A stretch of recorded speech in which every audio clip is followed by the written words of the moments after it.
And shopping మొత్తం అయిపోయింది. So, ఇప్పుడు ప్యాకింగ్ స్టార్ట్ అయిపోయిందనమాట. నేను, మహి ప్రాపర్‌గా కూర్చొని తీసుకొచ్చినవన్నీ ఒక సైడ్ పెట్టేసి అండ్ ఇంట్లో నుంచి తీసుకున్నవన్నీ, మమ్మీ వాళ్ళ ఇంటి దగ్గర నుంచి వచ్చినవన్నీ, మమ్మీ వాళ్ళ ఇంటి దగ్గర షాపింగ్ చేసాం కొన్ని.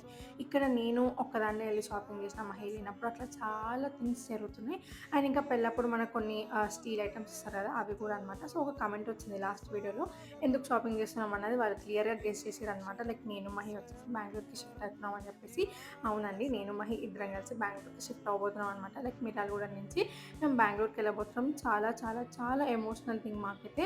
తప్పక వెళ్ళాల్సొస్తుంది. ఎందుకంటే మహి ఆఫీస్‌కి ఇబ్బంది అవుతుంది కాబట్టి. సో, అదంతా డీటెయిల్‌గా నేను లాంగ్ వీడియోలో ఎక్స్‌ప్లెయిన్ చేయడానికి ట్రై చేస్తా. అండ్ మేము సదురుకోవడం స్టార్ట్ చేసినప్పటి నుంచి మాకర్థమైంది ఇద్దరు మనుషులకు కూడా ఇంత సామాను కావాలా? ఇంత ప్యాక్ చేసుకోవాలా? అని చెప్పి ఎన్ని బ్యాగ్స్ అయినాయంటే బట్టలు, గ్రాసరీస్, స్టీల్ సామాను చాలా చాలా చాలా ఉన్నాయి.